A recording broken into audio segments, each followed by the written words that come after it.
안녕하세요. 저는 서울에 살고 있는 30대 중반 여자랍니다. 요즘 사연이 나오는 채널을 많이 듣고 있어요. 제 이야기 같기도 하고 듣다 보면 속이 시원해지기도 해서 코미디 프로보다 더 재미있는 것 같아요.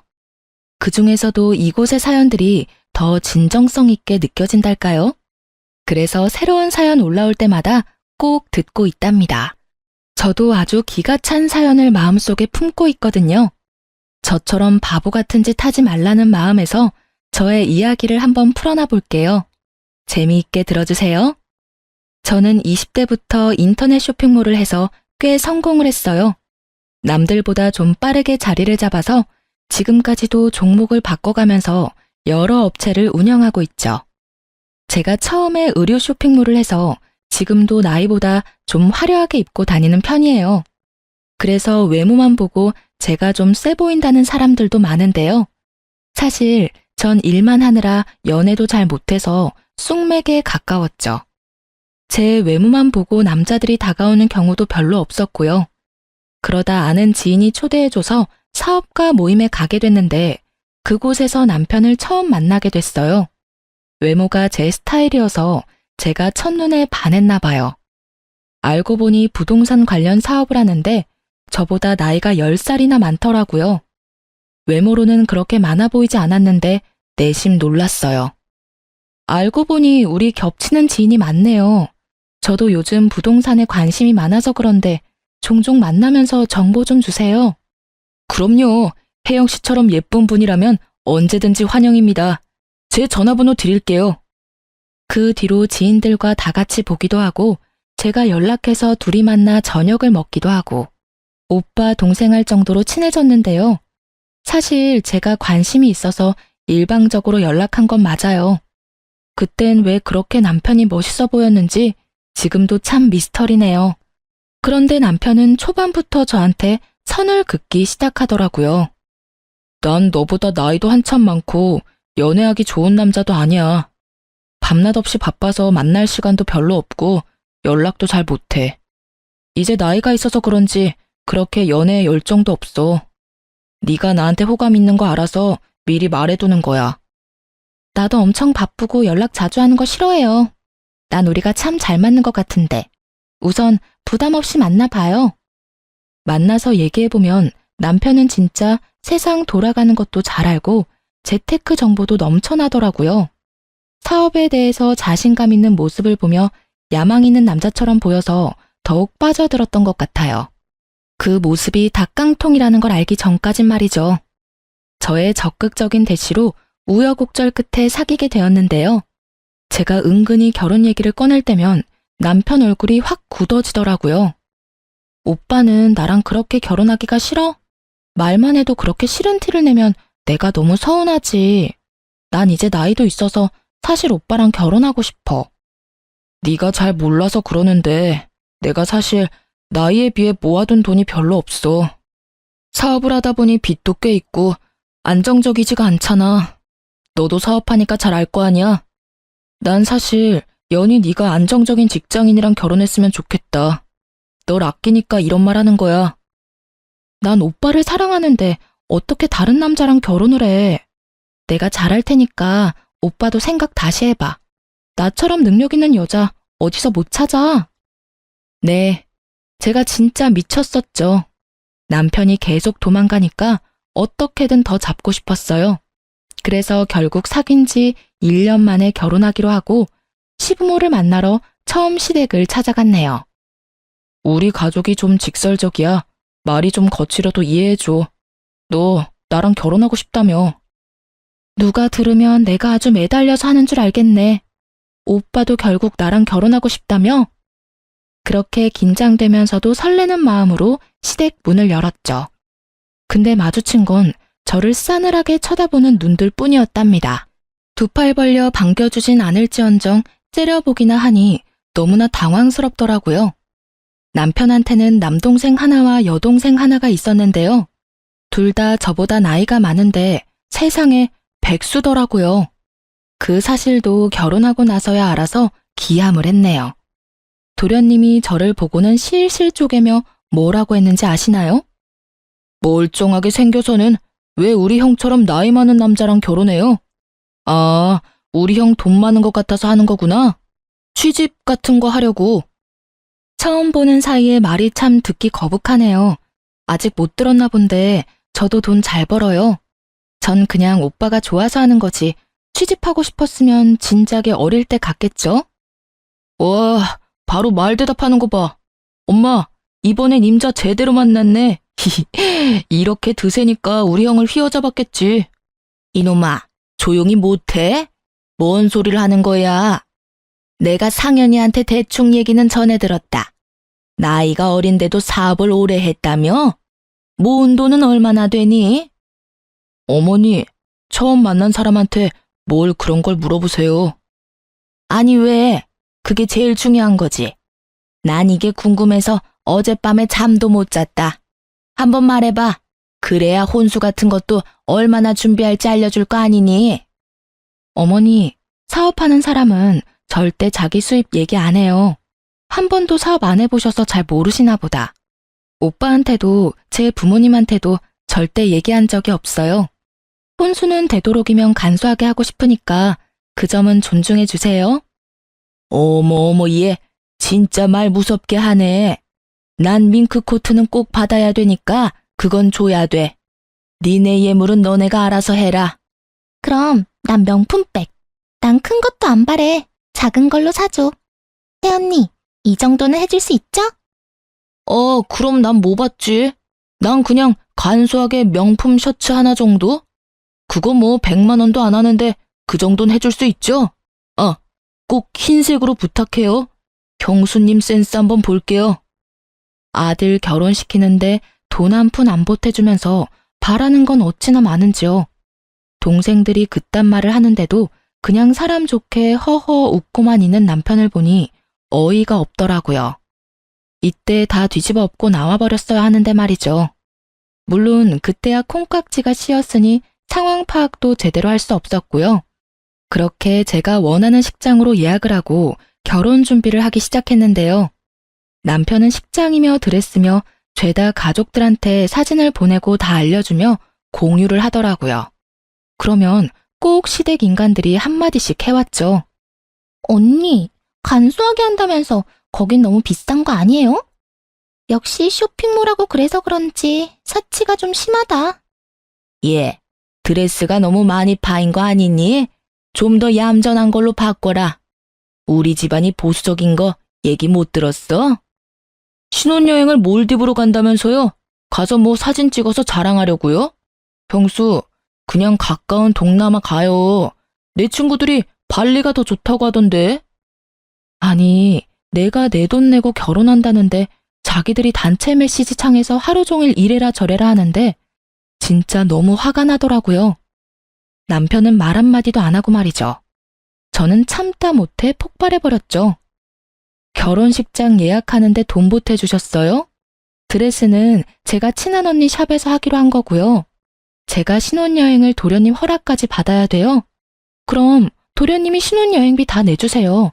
그럼 가라는 대로 갈 테니까요. 아니 얘는 잘 되라고 하는 말에 왜 이렇게 예민하게 반응해? 어디 며느리 무서워서 뭔 말을 못하겠네. 그렇게 우여곡절 끝에 결혼식하고 신혼여행까지 다녀왔어요. 말 그대로 신혼여행까진 정말 좋았어요. 그 후에 현실로 돌아오면서 지옥 같은 시집살이가 시작되었죠. 신혼여행 다녀와서 시댁에 찾아갔는데 제가 사온 선물을 보고 시모가 혀를 쯧쯧 차더라고요. 너희는 그렇게 좋은 호텔에서 돈 펑펑 쓰면서 잘 지내고 왔으면서 고작 선물은 이딴 걸 사오니? 그러게, 공항 면세점에 얼마나 좋은 게 많아? 언니 진짜 센스 없다. 그러게, 내가 말했잖아.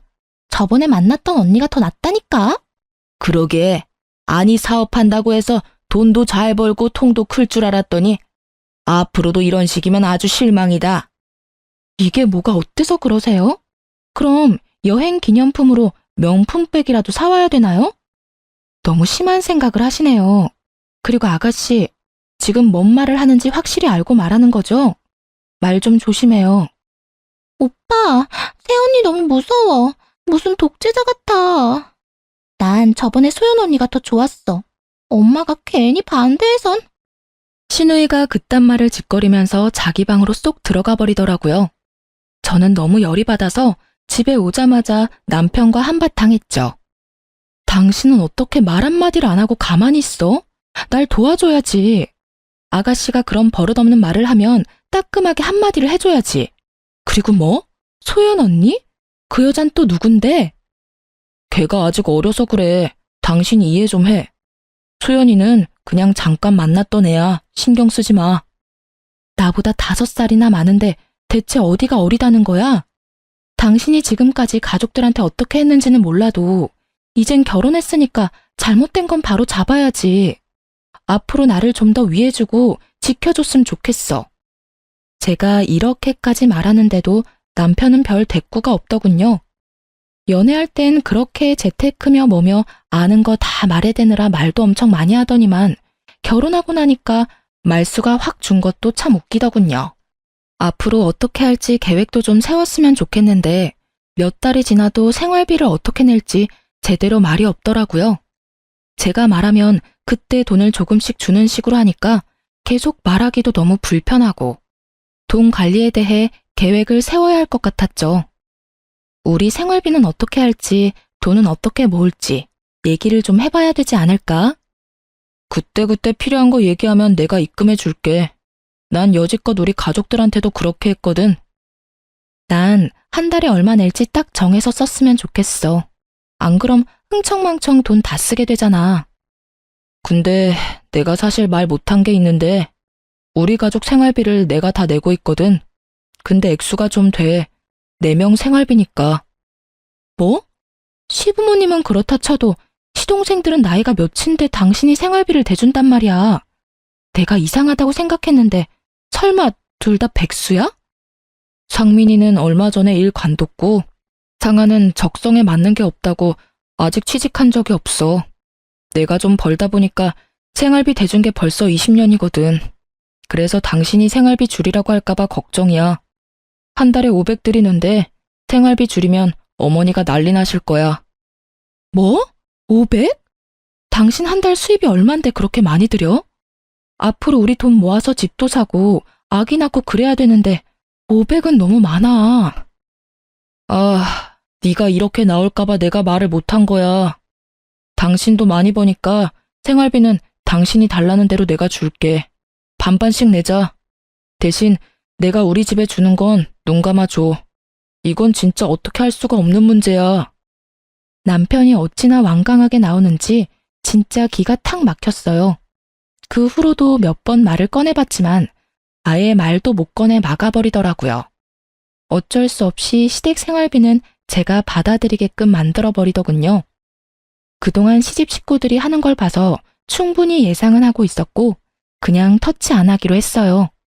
제가 그렇게 한번 이해하고 넘어갔으면 더 이상 저를 건드리면 안 되는데 말이죠. 얼마 후 주말에 저 혼자 집에 있는 걸 알고는 시모가 집으로 오라고 급하게 전화를 했었죠. 뭔 큰일이 났나 싶어서 가봤거든요. 거실에 4명이 쭉 둘러앉아 저를 가운데 앉히더니 말도 안 되는 얘기를 떠들기 시작하더라고요. 이 얘기는 상현이한테 말하지 마라. 내가 내 친구들한테 들었는데 다들 며느리한테 따로 용돈을 받는다고 그러대. 맞아. 엄마, 내 친구들도 다 시부모님한테 용돈 드리더라. 돈 없으면 단돈 10만 원이라도 꼭 드리려고 하더라고. 그래요? 내 친구들은 다 부모님 용돈만 드리던데. 아가씨랑 도련님은 용돈으로 얼마나 드리는데요? 난 아직 이직 준비 중인데 여유가 없죠. 형수는 돈을 잘 번다면서요. 친정 부모님 용돈 드릴 거 아니에요. 그럼 이직 전엔 용돈 드렸나 봐요. 얼마나 드렸는데요? 도련님이 드린 만큼은 제가 생각해 볼게요. 아, 새언니. 진짜 까칠하게 군다. 요즘 며느리들은 다 용돈 줘요. 언니는 여유 있잖아요. 엄마가 말 좀 해봐. 그래, 우리 아들이 생활비를 주지만 그걸론 좀 부족해서. 네가 앞으로 상현이한테 말하지 말고 돈을 좀 보태줬으면 좋겠구나. 이걸 어쩌죠? 우리 부모님은 제가 힘들게 번 돈 안 받으신다고 지금도 열심히 일하세요. 저도 너무 드리고 싶은데 돈을 안 받으시더라고요. 그리고 500 받는 게 적으세요?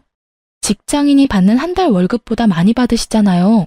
전 오히려 그 돈 너무 많아서 줄여야 된다고 생각해요. 뭐라고? 너 상윤이한테 그딴 말 했어, 안 했어?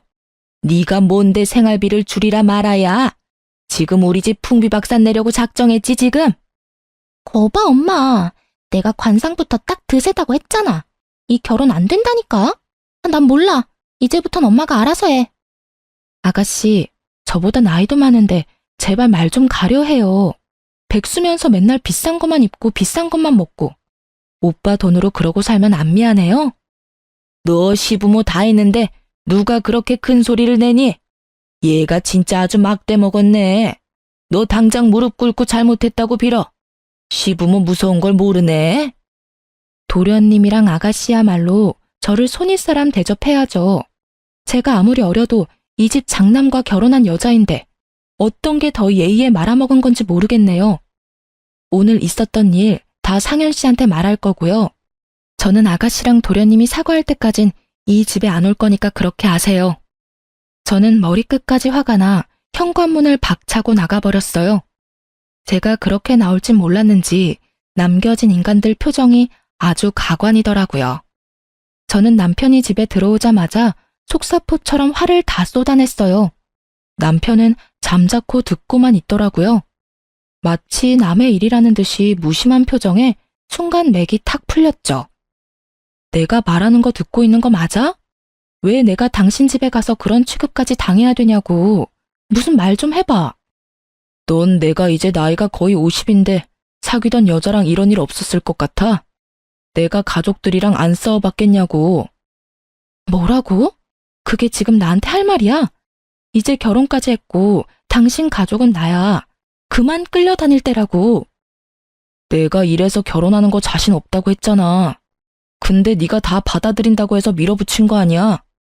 내가 너 이렇게 나올 줄 알았어. 이래서 어린애랑 결혼했으면 안 됐어. 자기, 어떻게 그런 말을 그렇게 서슴없이 해? 나 상처받는 건 생각 안 해? 남편은 한숨을 푹 쉬고는 지난 이야기를 말해주기 시작했죠. 그의 과거는 정말 충격적이더군요. 남편은 2년 전에 정말 사랑했던 여자와 결혼을 하고 싶었다고 해요. 근데 여자가 중소기업에 다니고 가진 게 없다는 이유로 시모가 엄청나게 반대를 했고요. 남편은 가족들과 연락도 끊고 그 여자와 같이 살림까지 차렸다네요.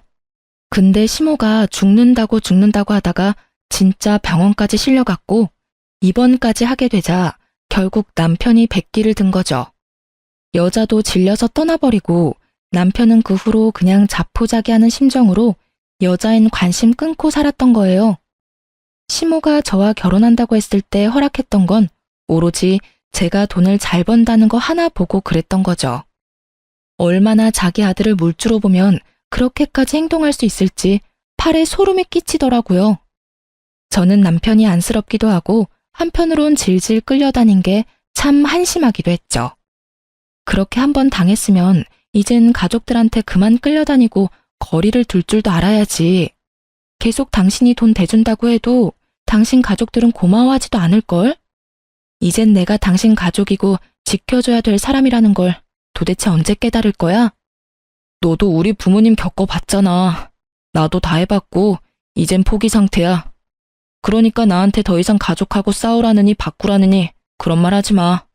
난 네가 다 받아들인다는 걸로 이해하고 결혼한 거야. 너랑 이렇게 이 일로 또 싸울 줄 알았으면 절대 결혼 안 했어. 난 우리 가족이랑 영 끊을 생각 없으니까 그냥 네가 받아들여. 이렇게까지 말하는 냉정한 남편을 보니 이건 내가 해결할 수 있는 게 아니라는 생각이 딱 들더군요. 제가 아무리 남편한테 하소연을 해도 제 말엔 완전히 귀를 닫고 듣지 않더라고요. 이젠 남편에 대한 정도 딱 떨어지고 이렇게 살아야 될 이유가 저한테는 없더라고요. 저한테 다 받아들이라는데 그럼 결혼 전에 말했어야지. 이제 와서 내가 원했다는 식으로 몰아붙이는 건 정말 비겁한 일이잖아요. 이때부터 진짜 남편과 시댁에 신경 딱 끊고 제 생활비는 제가 내면서 일에만 몰두했어요. 시모나 시누이가 말도 안 되는 메시지 보내도 일절 답장하지 않았어요. 대꾸를 안 해주니 대놓고 본심을 드러내더라고요. 저한테 쇼핑몰 링크를 보내면서 명품백, 고급 화장품, 백화점 향수 등등을 결제해서 시댁에 택배로 보내달라고 명령질까지 하더군요. 하지만 몇 달이 흘러도 제가 꿈쩍하지 않자 답답한 시모와 시누이가 집으로 찾아왔어요. 강하게 나가봤자 저한테 전혀 먹히질 않는다는 걸 깨달았는지 다른 방식을 선택하더군요. 갑자기 제 손을 잡고 얼마나 다정한 척을 하던지요. 내가 많이 생각해봤는데 네가 정말 상처를 많이 받았을 것 같다. 내가 원래 말을 좀 직설적으로 해서 그렇지 그렇게 나쁜 사람이 아니야. 그래요. 언니, 우리 이제 그만 풀어요. 이제 한 가족인데 친하게 잘 지내야죠. 평생 보고 살 건데 말이에요. 나도 앞으로 새언니 대접 깍듯이 할게요. 내가 며느리 하나는 잘 만났단 말이야. 얼마나 야무지고 딱 부러지는지 몰라. 얜 아무리 내 딸이어도 걱정이 많이 돼. 항상 물가에 내놓은 애 같아. 혹시 너 일하는데 얘도 같이 일 좀 시키면 안 되니? 쇼핑몰이 힘쓰는 일도 많고 힘들어요. 온실 속 화초 같은 아가씨는 금방 관둘 것 같은데요. 아니요.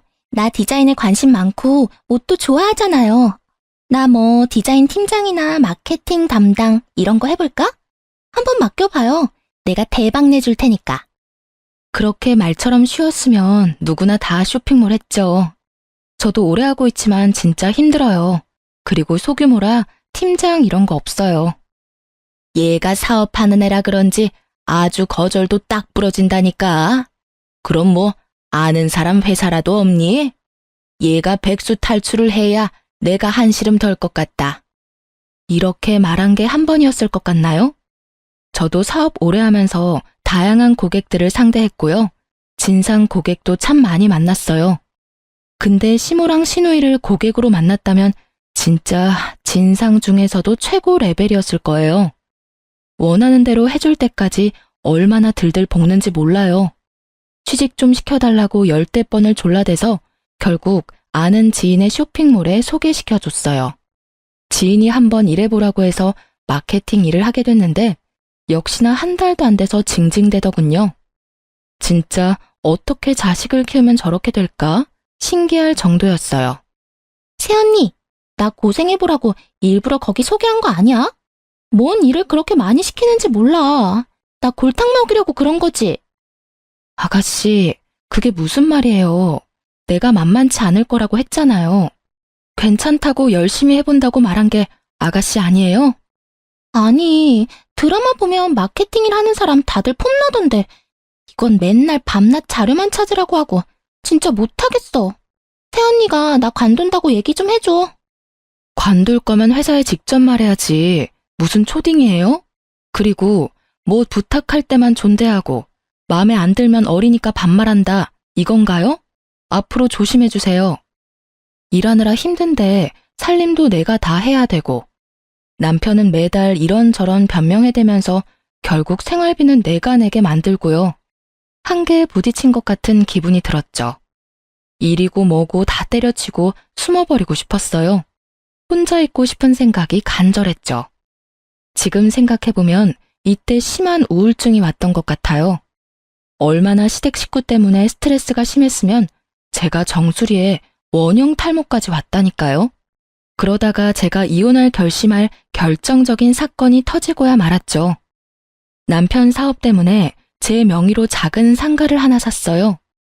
명의만 제 이름이었고 남편 회사에서 관리하고 임대를 하려고 하는 거였는데요. 그 사실을 들은 도련님이 시부모한테 말을 해서 그쪽 집구석이 뒤집어졌더군요. 제 핸드폰에 불이 나도록 전화가 오기 시작했죠. 제가 받지를 않자 야밤에 집까지 쳐들어왔더라고요. 당연히 너 동생 말이 사실이냐? 제 이름으로 상가를 샀다는 게 진짜야? 아버지, 그건 세금 문제도 있고 회사 사정상 제 이름으로 하지를 못해서 이 사람 이름으로 산 거예요. 아무리 그래도 그렇지 그게 무슨 가방 쪼가리를 사는 것도 아니고 부동산을 사는데 어른 명의로 해야 되는 게 맞지. 아버님, 그 상가 곧 팔거나 임대할 거예요. 저는 잠깐 명의만 빌려준 거예요. 제가 몇십 년 갖고 있는 것도 아니고 상현 씨가 저한테 선물로 사준 것도 아닌데 왜 화를 내시는지 이해가 안 가네요. 얘 말하는 거 봐. 네가 알랑방구 껴가면서 사달라고 했을지 누가 알아? 그런 건물은 당연히 가족 중에서도 어른 명의로 해야 되는 거다. 그러니까 아버님 이름으로 돌려라. 아무리 설명을 해도 벽에 가로막힌 것처럼 답답했는지 남편도 버럭 화를 냈죠. 여러 문제가 있어서 명의는 못 바꾼다고요. 왜 말도 안 되는 걸로 고집을 부려요? 저 피곤하니까 이만 가세요. 얼른 집에 가시라고요. 남편이 시부모를 현관문 쪽에서 밀어서 거의 내쫓다시피 했습니다. 시모가 나가면서도 뭐라고 했는지 아시나요? 그 말 들으면 진짜 기함을 하실 거예요. 너가 얘랑 결혼해서 변했어. 예전 같으면 당연히 우리한테 먼저 말했을 일을 저 여우 같은 게 집안을 아주 쑥대밭으로 만들었다고. 상현이 너 정신 차려라. 그 후로 남편도 대꾸를 안 하니까 저와 남편한테 울면서 전화를 해대고요. 시누이는 시모가 알아 누워있는 동영상을 찍어서 보내고 별 난리를 다 치더군요. 당신이 당신 가족들 진정 좀 시켜 설명을 확실히 하던가. 아님 원하시는 대로 아버님 명의로 바꿔. 나 진짜 지긋지긋해서 못 살겠다고. 당신 가족들 진짜 이상한 거 알아? 아무리 그래도 시부모님한테 당신들 가족들이 뭐야. 말 좀 예쁘게 안 할래? 좀만 더 참으면 잠잠해지실 테니까 기다려. 내가 이런 거 한두 번 당한 줄 알아? 말대꾸하면 더 심하게 하시니까 기다리라고. 그리고 우리 부모님 나쁘게 말하지 마. 제가 스트레스 받아서 밥도 못 먹고 정상이 아닌 걸 아는지 모르는지 무조건 자기 가족 욕하지 말라고 기다리라고만 하는 남편 놈한테도 진절머리가 났어요. 저는 돈동거리는 이 인간들한테 확실한 복수를 하고 이 결혼 생활을 끝낼 결심을 했죠. 저는 직원들한테 사무실을 옮기기로 했다고 하고 한 달씩 유급 휴가를 줬어요. 그리고는 사무실 짐을 대충 빼고 버릴 것 위주로 마구 흐트려놨죠. 저는 다급하게 남편을 불렀어요. 남편이 제가 우는 소리를 처음 들어서 놀랐는지 한달음에 달려왔더라고요. 여보, 어떡해. 나 완전히 망했어. 도대체 무슨 일이야? 사무실에 집은 다 어디 갔어? 확실히 얘기를 해야 도와줄 거 아니야? 저는 어린애처럼 울면서 혼신의 힘을 다해 연기했죠. 내가 사실 당신한테 말을 못했는데 요즘 사업이 너무 힘들어져서 빚을 많이 졌어. 근데 디자인 도용으로 소송까지 갔다가 그것도 이번에 패소하고 완전히 망해버렸어. 여보 어떡해? 당신도 힘든데 나 도와줄 수 있어? 그래? 나한테 미리 말을 하지. 난 당신이 생활비도 다 내주길래 사업이 잘 되는 줄 알았지. 빚이 얼마 정도인데? 당신도 요즘 힘든 거 아니까 내가 생활비는 내려고 했지. 빚이 사채까지 써서 20억이야. 뭐? 20억? 사채까지 썼다고? 당신 진짜 미쳤어? 겁을 상실했구나. 남편이 잘 나가는 사업가니까 나도 당신 믿고 사업 좀 크게 벌렸어. 당신한테 20억은 별거 아니잖아. 그치? 내가 당신 사업 규모는 잘 모르지만 나 도와줄 수 있지. 여보 제발 나 좀 도와줘. 우린 가족이잖아. 그치? 일단 그만 울고 좀 진정해. 해결 방법을 찾아보긴 해야지. 사채업자들이 지금 우리 집도 다 알고 있어. 그니까 나 당분간 친정에 가 있을게. 그래, 좋은 생각이야. 무슨 일 생길지도 모르니까 당분간 집에 오지 마. 저는 속으로 쾌재를 부르며 필요한 짐만 챙겨서 제가 미리 구해둔 오피스텔로 들어갔죠. 지금 친정으로 가봤자 부모님 걱정만 시킬 테니까요. 나이 많은 남자랑 결혼한다고 처음부터 부모님을 걱정시켰던 결혼이어서 보란듯이 더욱 잘 살고 싶었거든요. 결자 해지라고 저 스스로 끝까지 마무리 짓고 싶었답니다. 저는 그 뒤로 3일 동안 남편한테 울면서 도와달라고 전화해서 하소연을 했어요. 남편 가족들한테도 매일 몇 번씩 도와달라고 너무 힘들다고 메시지를 보냈죠. 그것들이 저한테 했던 대로 똑같이 해줬어요. 웃긴 건 뭔지 아시나요? 저한테 한 번도 답장을 안 했다는 거죠. 5일째 됐을 때 이만하면 지들끼리 충분히 결론을 내렸겠다 싶어서 시부모 집으로 쳐들어갔죠. 일부러 몰골도 초췌하게 하고 옷도 일부러 이상하게 입고 정신이 하나도 없는 여자처럼 보이도록 했거든요. 제가 들어가자 모두 화들짝 놀라는 꼴이 웃기던지요. 어머니, 제가 그렇게 전화를 했는데 왜 안 받으세요? 어머니 저 좀 도와주세요. 사채업자가 매일 전화와서 진짜 미칠 것 같아요. 응? 내가 뭔 힘이 있어야 도와주지. 우리 집에 돈이 어딨니? 그럼 제 명의로 된 상가 팔아도 될까요? 아버님이 명의 넘기라고 하셨던 거요. 그거밖에는 지금 빚 갚을 길이 없어요. 뭐라고? 뭔 말도 안 되는 소리야. 얘가 남의 집 재산 다 말아먹으려고 작정했어? 야, 너 당장 그 명의 시아버지로 돌려. 손끝 하나 대기만 해봐. 내가 너 가만 안 둬. 어머니, 저 정말 서운해요. 언제나 한 가족이라면서요. 다 같이 돕고 살아야 된다면서요. 그래서 저한테도 맨날 용돈 달라고 하고 뭐 사달라고 하신 거 아니에요? 이젠 어머니가 저 좀 도와주셔야죠. 어머, 새언니. 너무 무서운 사람이다. 그렇게 도도하게 굴 땐 언제고 지금은 완전 돈에 미친 사람 같네? 너무 무섭다. 오빠, 언니랑 그냥 헤어져. 아가씨, 그게 무슨 말이에요? 부부끼리 가족끼리 도와줘야지. 지금 나한테 오빠랑 이혼이라도 하라는 소리예요? 그럼 내 빚은 어떡하고요? 가족은 무슨 가족? 너는 그냥 우리 아들이 데리고 놀던 장난감 같은 거야. 괜찮은 장난감인 줄 알았는데 이거 완전 불량이네. 어디 감히 우리 집안을 말아먹으려고 돈을 달래? 니네 부모한테나 가서 말해. 우린 너 같은 거 필요 없으니까 당장 우리 아들한테서 떨어져. 저는 남편을 붙들고 우는 소리를 했죠. 진짜 웃기게도 남편이 제 손을 슬쩍 피하더라고요. 여보, 당신 저런 말 듣고 왜 가만히 있어? 당신도 나랑 이혼하려고 그러는 거야? 나 버리면 안 돼. 여보, 제발 도와줘. 역시나 시모는 실망을 시키지 않더라고요. 이미 이혼 서류까지 다 준비해놓고 있었거든요. 제 얼굴에 들이밀고 도장 찍으라면서 흔들어대는 꼴이라니. 근데 더 웃긴 건 뭔지 아세요? 저도 다 예상하고 도장을 가져갔다는 거죠. 저는 속으로 이 바보들을 실컷 비웃어줬답니다. 내가 안 그래도 가족들이랑 얘기를 해봤는데 당신 빚이 너무 커서 우리가 갚기엔 너무 힘들 것 같아. 그리고 이대로 가면 당신 빚 때문에 우리한테도 갚으라고 압박이 오잖아. 빚 때문에 위장 이혼도 많이 하는 추세니까 우리도 일단 이혼을 하는 게 어떨까? 그럼 위장 이혼을 하잔 말이야? 난 이혼하면 진짜 끝이야. 진짜 이혼이라고. 그래도 괜찮아? 어? 그래도 일단은 너무 빚이 많으니까 이혼은 하는 게 최선인 것 같아. 당신이 이런 마음인지 몰랐네. 그래, 알았어. 내가 벌린 일인데 당신한테만 해결해달라고 할 순 없겠지.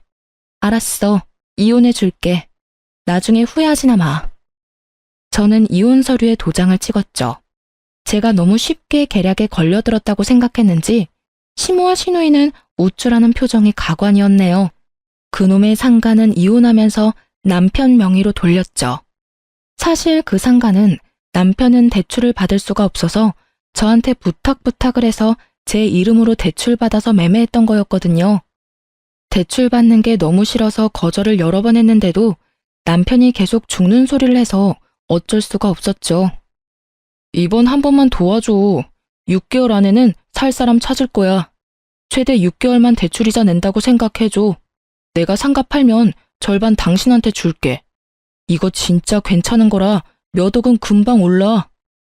근데 그렇게 큰 돈을 대출받는 건 좀 그래. 만약 안 팔리면 어떡하려고 그래? 이거 지금 살려는 사람이 얼마나 많은 줄 알아? 내가 이런 일 한두 번 하는 게 아니야. 그러니까 이번 한 번만 도와줘. 응?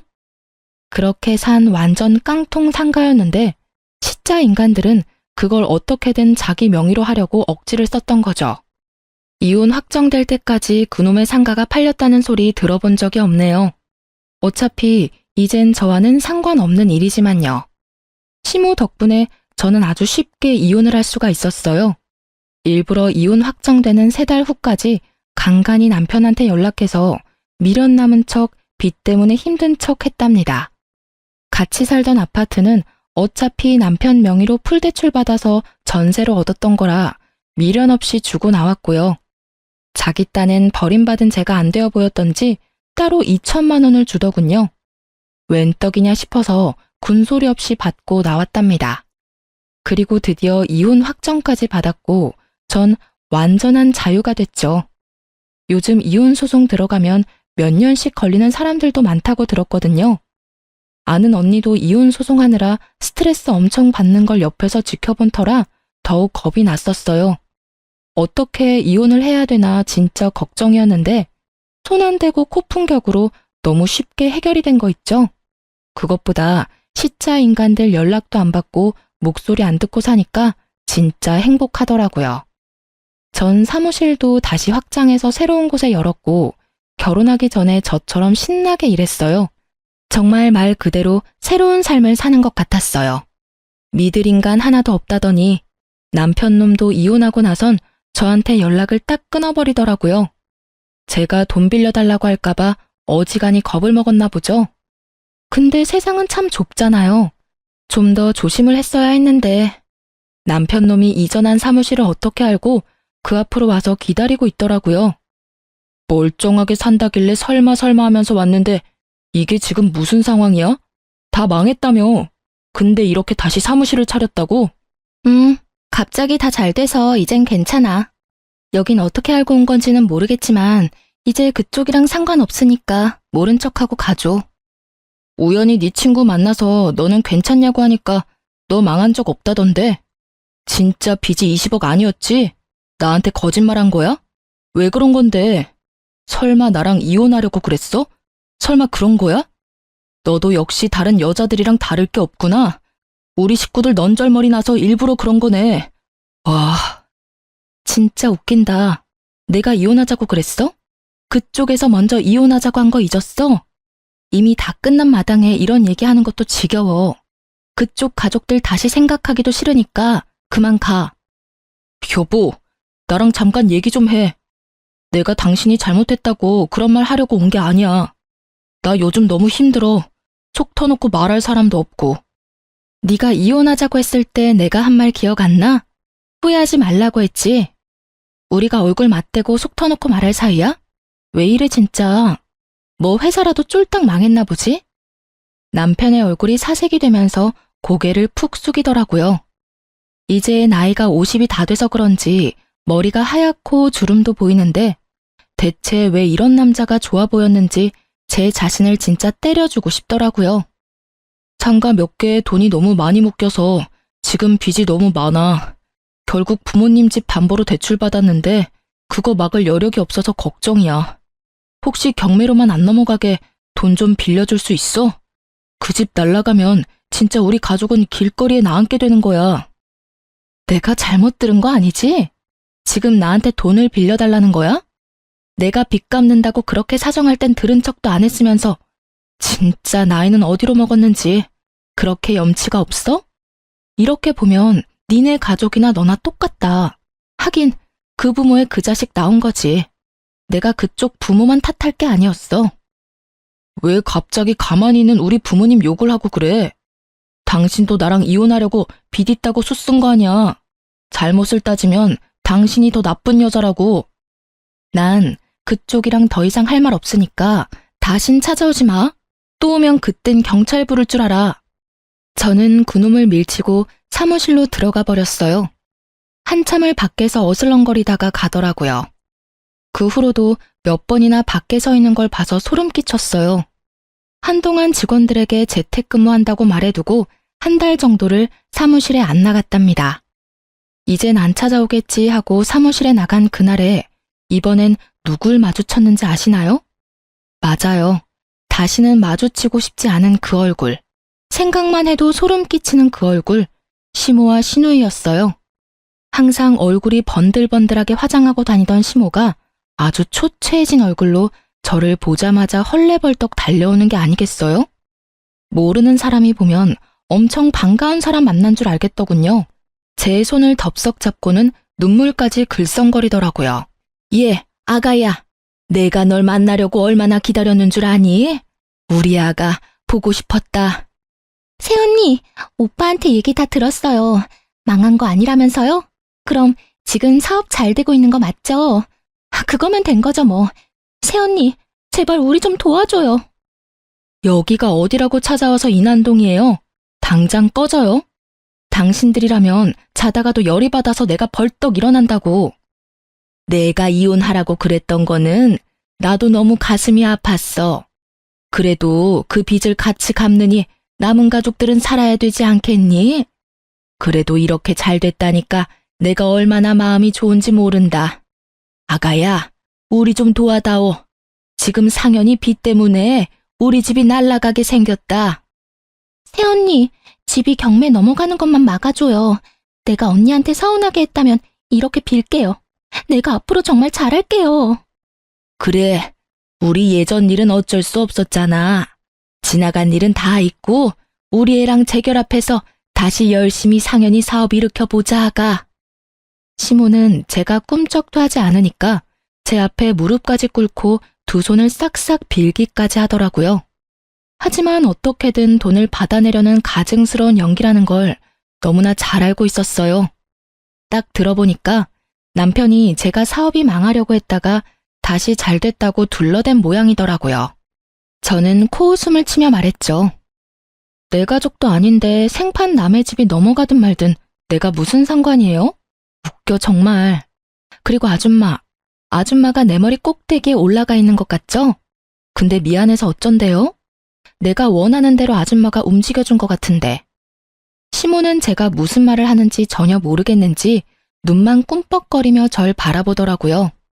난 누구랑 달라서 알 수도 없는 걸 사업이랍시고 대출만 계속 받아대고 돈 돌려막는 짓은 안 해요. 그래서 사업이 망할 일도 없고요. 나 사업 망한 적 없고 빚도 없거든요.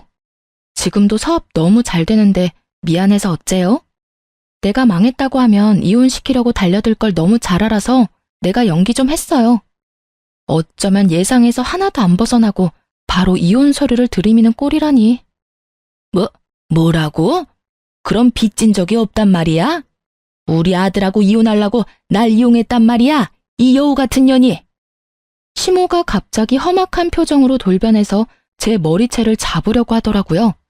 저는 온 힘을 다해 시모를 팍 밀어버렸죠. 시모가 아구구 소리를 내며 떨어져 나가는 걸 시누이가 얼른 잡더라고요. 이게 진짜 보자 하니까 이거 완전 사기꾼 아니야. 그럼 우리는 완전 속인 거야? 어머 기막혀. 우리 오빠 불쌍해서 어떡해? 아이고, 우리 집 완전히 망해버렸다. 저 요망한 게 들어와서 상현이 사업도 망한 거고 이젠 우리 집도 날아가게 생겼다. 다 저 고약한 년 때문이야. 아이고. 시모가 길바닥에서 아주 세상 떠나가라 통곡을 하기 시작했어요. 마침 연락을 받은 전 남편이 딱 맞춰 도착했더라고요. 시모를 마주쳤을 때 바로 달려오라고 메시지를 보내놨거든요. 울고 있는 시모를 본 전 남편 놈이 저를 휙 째려보더라고요. 뭘 째려봐. 그쪽 어머니가 나한테 돈을 달라고 하네? 그러게, 내가 빚 좀 갚아달라고 했을 때 보듬어주면서 도와줬으면 내가 이렇게까지 했겠어? 자기 무덤 자기가 파는 건 줄 모르고 그 나이가 되도록 남 탓만 하는 게 딱하다 딱해. 얼른 그쪽 가족들 다 데려가. 또 나타나면 그땐 법적으로 해결할 거야? 아무리 그래도 나이 드신 어른을 이렇게 대접하면 되겠어? 우리 어머니가 얼마나 급하셨으면 당신한테까지 와서 그런 부탁을 하시겠어. 응? 오늘까지 못 갚으면 집 넘어가. 당장 1억이라도 빌려주면 안 될까? 나한테 돈 맡겨놨어? 그쪽하고 결혼하고 매일 돈 소리 들으면서 사느라 내가 얼마나 스트레스를 받았는지 알아? 그쪽 인생도 참 딱하다. 나이 50대에서 빚이 몇십억에 옆에는 빨대 꽂고 있는 기생충이 몇 명이니? 내가 애정이 남아있을 때 가족들 생활비 좀 줄이고 사업 좀 그만 벌리라고 했을 때 말을 들었어야지. 나만 이상한 애 만들어가면서 그쪽 가족들 감싸고 돈 결과가 이거라니 참 보기 좋네. 분해서 부들부들 떨고 있는 그 인간들을 뒤로하고 전 당당하게 사무실로 들어갔어요. 그 뒤로 쪽팔렸는지 다시 찾아오지는 않더라고요. 결국 그 집구석의 아파트는 경매로 넘어갔고 전 남편 놈은 빚쟁이들 피해서 숨어 다니는 처지가 됐다고 해요. 전 남편 놈이 울면서 전화가 한 번 와서 받아봤는데요. 너만 그렇게 나 안 버렸어도 내가 이렇게는 안 됐어. 세상에서 제일 무서운 게 여자야. 엄마도 그렇고 너도 그렇고. 내가 20년 동안 번 돈 다 갖다 줬는데 나 망하니까 나한테 알리지도 않고 다들 이사 갔더라. 나 모르게 자기들은 모은 돈이 있었던 거지. 참나. 하소연만 하다가 쪽팔렸는지 얼른 끊어버리더군요. 자기가 망하고 나니까 지 부모까지 자기를 외면했다면서 왜 이렇게 살았는지 모르겠다고 펑펑 울더라고요. 결국은 낙동강 오리알 처지가 된 전 남편이 불쌍하기도 했지만 어쩌겠어요. 와이프 버리고 가족을 선택한 대가겠죠. 시자 인간들도 다 망해버리길 바랬는데 소식을 모르니 알 수가 없네요. 하지만 분명 잘 살지는 못할 거예요. 지금껏 장남 등에 빨대 꽂고 살다가 갑자기 돈을 벌 수는 없을 테니까요. 이젠 저와는 무관한 사람들이니 그냥 훌훌 털고 다 잊어버리려고 해요. 그렇게 이혼한 지 벌써 3년이 넘어가네요. 저는 지금까지 제 사업 열심히 하면서 잘 지내고 있어요. 이젠 나이가 있어서 생활용품을 메인으로 파는데 그쪽도 매출이 워낙 좋아서 직원도 얼마 전에 2명이나 더 뽑았고요. 앞으로 결혼으로 내 팔자 꼬는 짓은 절대 안 하려고 남자도 아예 안 만난답니다. 소처럼 일해서 곧 강남에 제 소유의 아파트를 사는 그날까지 열심히 달려보려고요. 제 사연을 읽어주신 여러분도 모두 갖고 계신 소원 다 이루어지시길 진심으로 바랄게요. 제 이야기를 들어주셔서 감사합니다.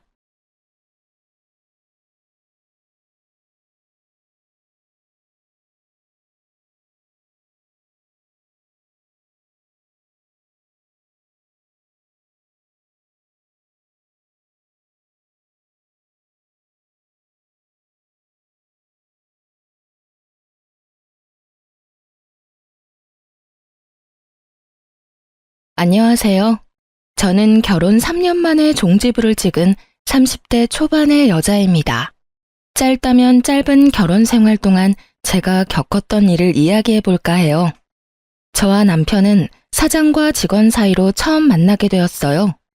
저는 고등학교를 졸업하자마자 제 꿈을 위해 대학 진학이 아닌 일찍이 사회생활을 시작했어요.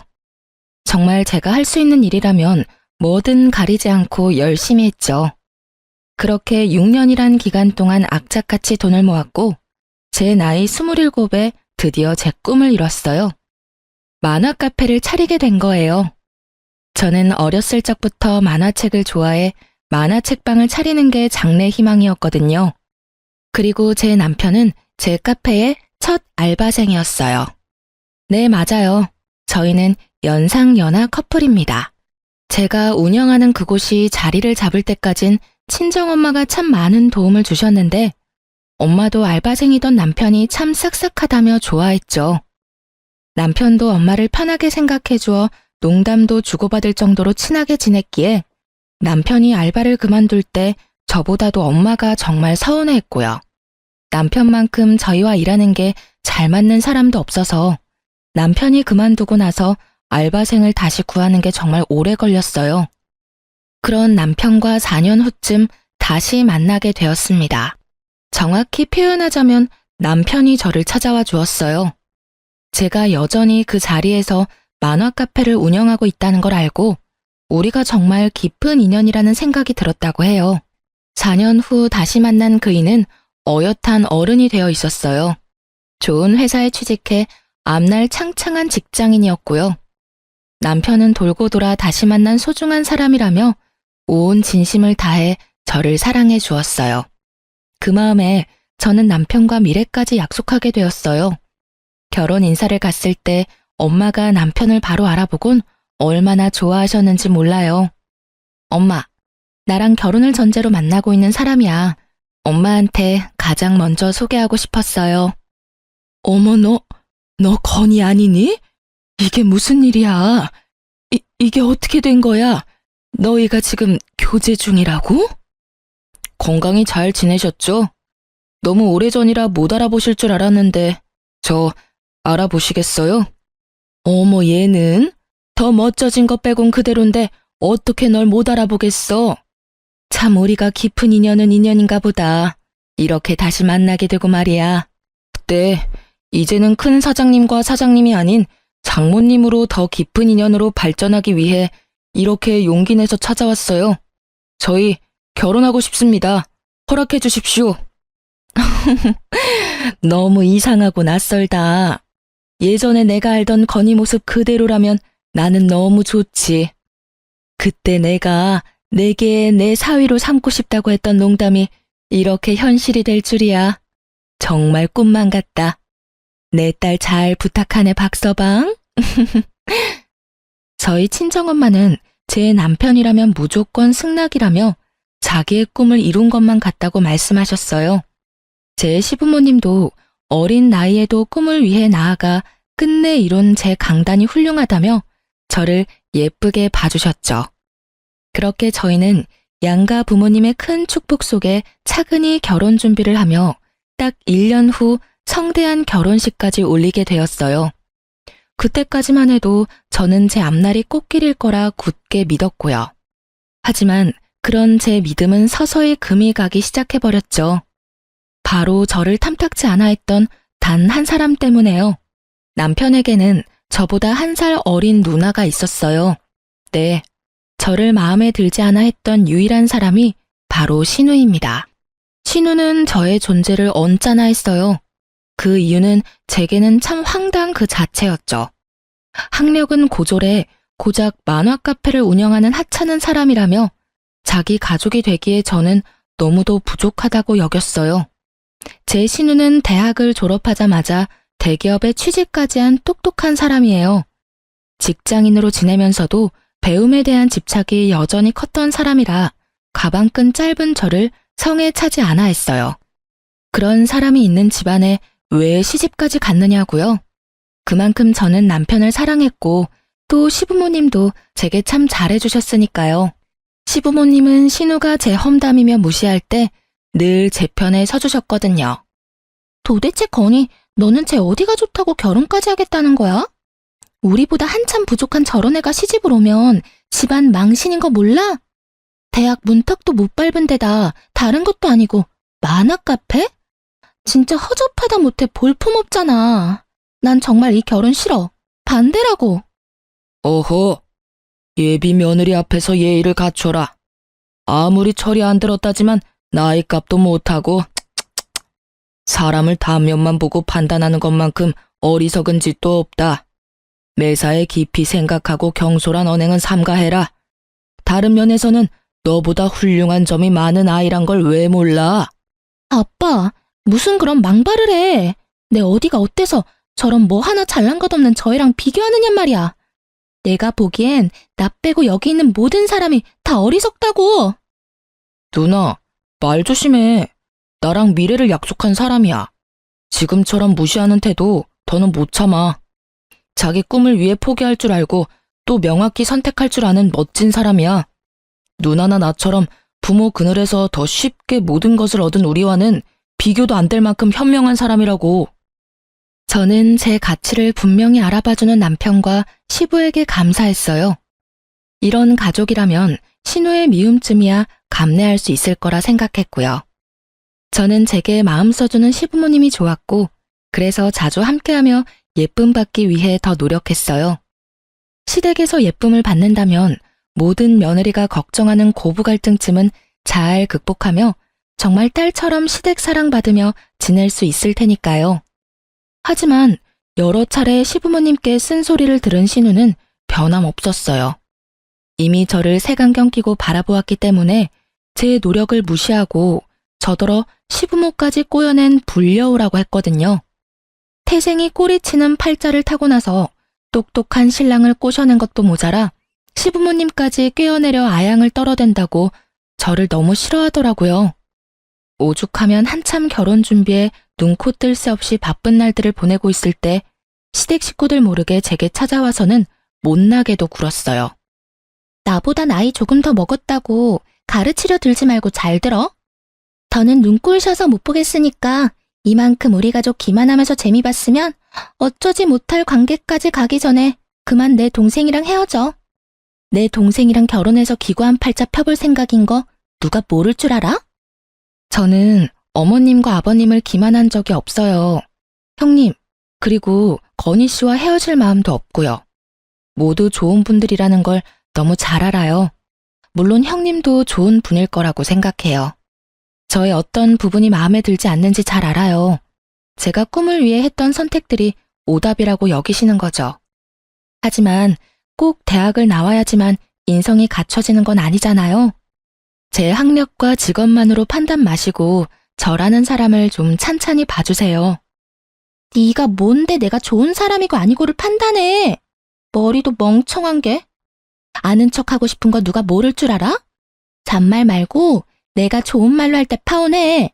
개망신 당하고 싶은 거 아니면 내가 시키는 대로 하는 게 좋을 거야. 물론 이 이야기가 우리 가족 귀에 들어갔다간 넌 내 손의 끝인 줄 알아.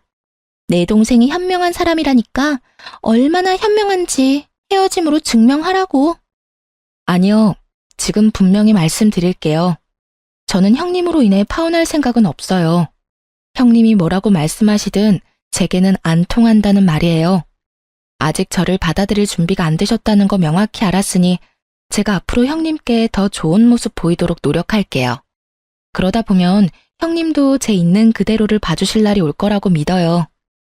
진짜 말이 안 통하는 인간이네. 내 동생한테 기생할 생각 말고 너 갈 길 가라니까. 동네 만화방이나 하는 게 모자랐다고 우리 집안 사람이 되겠대. 지금 네가 운영하는 카페 문 닫고 싶어? 어? 동네 장사가 얼마나 우스운 건지 네가 몸소 체험을 해봐야 정신 차릴래? 형님, 저더러 너너거리면서 말하는 건 조심해주세요. 제가 나이도 더 많은데. 이렇게 존댓말까지 써가며 존중하는 이유도 가족들 사이니까 좋은 마음으로 대하기 위해서거든요.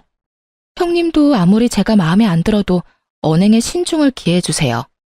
동네 장사 우습게 여기시는 건 형님 같은데 그게 아니라는 걸 증명해드릴게요. 저는 못나게 구는 신우를 패기 있는 자세를 일관하며 상대했어요. 남편도 그리고 시댁 식구 그 누구도 모르는 제 카페의 매출까지 보여주며 배움이 좀 짧다고 무시해도 되는 건 아니라는 걸 증명했죠. 어줍잖게 자신이 잘 나간다 생각하는 신우의 기세를 누를 만한 무기로는 충분하다고 생각했거든요. 실로 신우는 제 만화 카페의 매출을 알고는 놀라 입만 뻥끗하더라고요. 저는 한 방 더 먹이기 위해 대략 순수익을 알려주었어요. 그러자 충격이라도 먹은 표정을 하고는 아무 말 없이 돌아갔어요. 그 뒤로 팔자 피려고 남편을 꼬셨다는 말이 쏙 들어갔어요. 그건 제 순익이 자신의 월급보다 많았기 때문이었을 거예요. 하지만 고작 매출을 밝힌 걸로 신우의 마음을 얻을 수는 없었어요. 팔자를 운운하며 해대던 불쾌한 말 대신 머리에 든 것도 별로 없는 게 잔꾀만 많아서 돈을 벌었다고 또 다른 불쾌한 말로 시비를 걸었으니 말이에요. 아마도 대기업에 다니는 자신보다 돈을 잘 버는 게 자존심이 상했던 거겠죠. 그래도 신우는 그 후로 한동안은 대놓고 저를 갈구는 일은 없었어요. 파혼에 관한 이야기도 더는 거론하지 않았고요. 하지만 그렇게 잠자코 있는 동안 저를 어떻게 괴롭혀야 속이 시원할지 머리를 굴리고 있었다는 걸 결혼식 날이 되고서야 알게 되었네요. 낯설게도 예식 당일 한참 이른 시간임에도 신우는 일찍이 찾아와 정말 해사한 표정으로 결혼 축하한다며 저를 안아주기까지 하는 거예요. 저는 그런 신우의 모습이 매우 낯설었지만 다른 의심의 여지는 없었어요. 이미 결혼식 당일이고 저를 무시하긴 했지만 전보다 심하지도 않았거든요. 그저 이미 엎어진 물 받아들이기로 했나 보다 하고 생각했어요. 그런데 그건 그저 제 순수한 생각일 뿐이었다는 걸 결혼식이 시작한 후에야 알게 되었어요. 신우가 제게 축하 인사를 하며 살짝 안아줄 때 손에 쥐고 있던 차키를 제가 입고 있던 드레스 위로 떨궜어요. 당연히 그 차키를 줍기 위해 신우는 잠깐 몸을 숙였고요. 저는 이 행동을 대수롭지 않게 여겼지만 이 행동이 저를 참 난감하게 만든 문제의 행동이었어요. 예식이 시작되고 신부 입장을 하는 순서에 난감한 일이 벌어진 거죠. 바로 제 드레스 밑단이 갈기갈기 찢어져 있었다는 겁니다. 하는 수 없이 저는 그 찢어진 드레스를 입고 결혼식을 진행해야 했어요. 가장 행복해야 할 그날 제 기분은 엉망진창이 되어버린 거예요. 그 흉한 드레스를 입고 사진 촬영까지 해야 했으니 멀쩡할 리 없잖아요. 모두가 수군거리는 하객석, 통쾌한 표정으로 웃고 있던 신우를 보니 속에서 화가 치미는 걸 숨길 수 없더라고요. 저는 예식이 끝나자마자 곧장 신우에게 찾아가 참고 있던 화를 터뜨렸어요. 이게 도대체 뭐 하는 짓이에요? 어떻게 다른 날도 아니고 결혼식을 이렇게 망칠 수 있냔 말이야. 아무리 내가 마음에 안 들어도 그렇지 어떤 생각을 가졌으면 이런 일을 저질러요? 형님이 다 물어내요. 당신이 찢어버린 드레스도 다 망쳐버린 결혼식도 전부 다 물어내. 내가 왜 그래야 하는데? 그러게, 내가 가족들 몰래 찾아가서 파혼하라고 했을 때 군말 없이 시키는 대로 했으면 좋았잖아. 그랬으면 이런 일을 내가 벌일 필요도 없었을 거 아냐. 이제 빼도 박도 못하게 가족이 되어버렸으니 그걸 문제 삼기보단 퍼포먼스나 해프닝 정도로 생각하고 넘기면 그만 아닌가?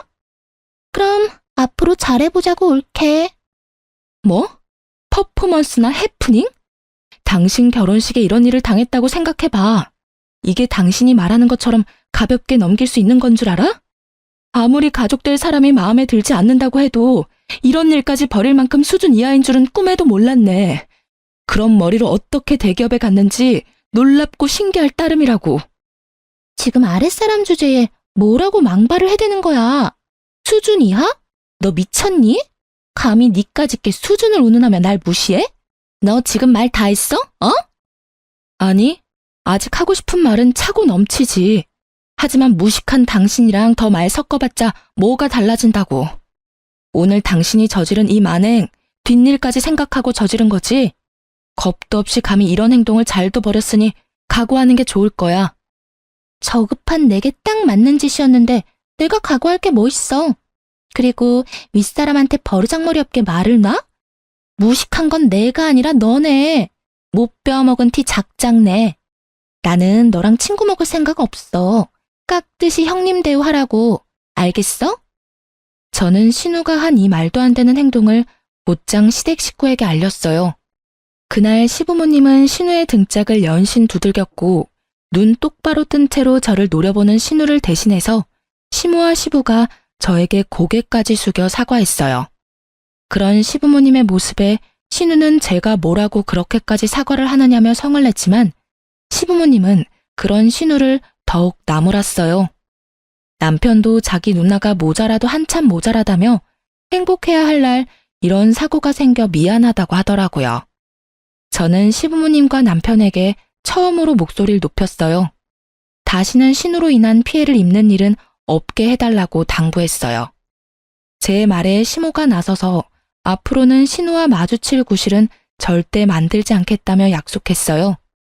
저는 이 문제로 시부모님을 더 난처하게 만들고 싶지는 않아 시부모님에게는 돌아가겠다 가볍게 인사만 한 뒤 시댁을 빠져나왔어요. 그날 이후 한동안은 시부모님은 제 눈치를 살폈어요. 그건 그것대로 참 마음이 불편하더라고요. 그리고 가족 사이인데 시댁에서 지내는 신우를 전혀 마주치지 않은 채 지낼 수 있겠어요? 결혼 초에는 신우와 제가 만나는 접점이 없도록 신경 써주긴 했지만 그것도 얼마 가지 못했어요. 대명절이나 시댁이 치르는 제사 때 며느리인 제가 매번 빠질 수는 없는 노릇이니까요. 신우는 그런 일을 벌이고도 여전히 당당한지 저와 마주칠 때마다 꼭 저더러 이렇게 말했어요. 처음 몇 번은 저도 큰 내색하지 않았지만 날이 갈수록 서운함은 쌓이고 속상해서 나중에는 따지게 되더라고요. 적당히 가족 행세하고 그만 내 동생과 갈라서는 게 어때? 너 하나 때문에 우리 식구가 다 불편한 거 안 보이냐고. 불려울을 이렇게 마주하고 있으려니까 불쾌하고 소름 끼쳐서 마음 편히 집에 있을 수가 없네 진짜. 도대체 꾸준히 제게 왜 그러시는 거예요? 제 어디가 그렇게 마음에 안 들어서 사람을 그렇게 못 잡아먹어 안달인데요. 이제 가족까지 된 마당에 이렇게까지 일관되게 저를 배척하는 이유가 뭐냐고요. 그걸 몰라서 물어? 이래서 가방끈 짧은 것들은 말이 안 통해. 나는 가족으로 받아들인 적도 없는데 우리가 무슨 가족이야? 나는 너처럼 저급한 애랑 가족될 생각이 전혀 없어. 결혼했든 안 했든 넌 그저 내겐 외지인이고 우리 가족 꼬여낸 여우일 뿐이라고. 그런 저급한 것이 내 집에 마음대로 들락거리는데 기분 좋을 사람이 어딨어? 안 그래? 제발 그만 좀 해요. 이렇게 매번 형님과 언쟁하는 것도 이제 지친다고요. 제가 형님이랑 결혼했어요? 네? 형님이 여전히 반대하는 마음이라고 해도 의미 없다는 거 아시잖아요. 제가 도대체 뭘 그리 잘못했다고 이리 지독하게 절 미워하시는 건데요. 시부모님과 남편에게 최선을 다하고 있는 제게 왜 이러세요, 정말. 누가 내 가족들한테 잘하라고 시켰어? 네가 하고 싶어서 하는 거면서 왜 나한테 언성을 높여? 그런 거 안 해도 된다니까? 그냥 우리 집에서 좀 사라져 주라고. 네 갈 길과 우리 가족의 갈 길은 다르다고. 네가 사는 그 싸구려 삶에 내 가족들까지 넣지 마. 그게 난 불쾌하다고.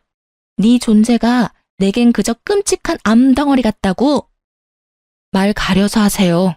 제가 읽어온 모든 걸 싸구려 취급하지 마시라고요. 형님께서 저에 대해 뭘 얼마나 잘한다고 그렇게 치부하시는 건데요.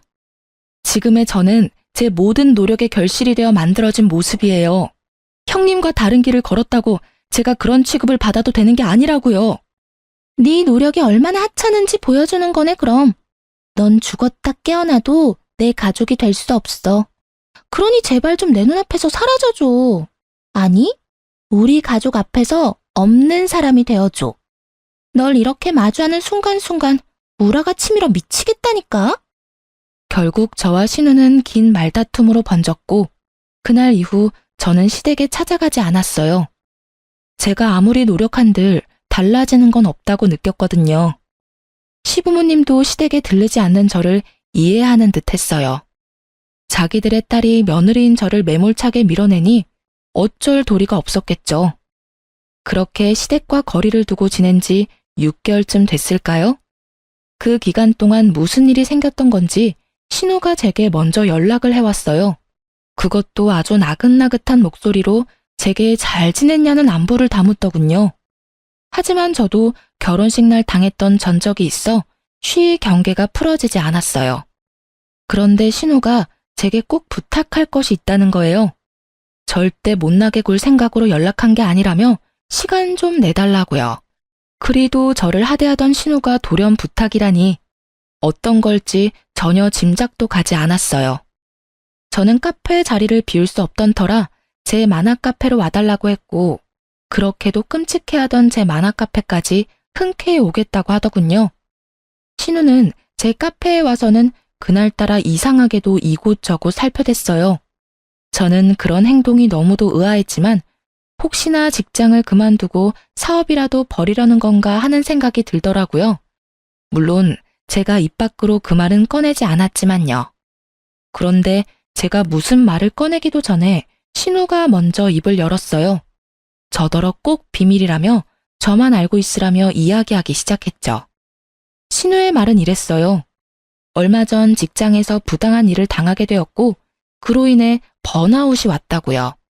그래서 막무가내로 앞뒤 생각 없이 사직서부터 던지고 나왔는데 뭘 해본 적이 없으니 막막하다는 거예요.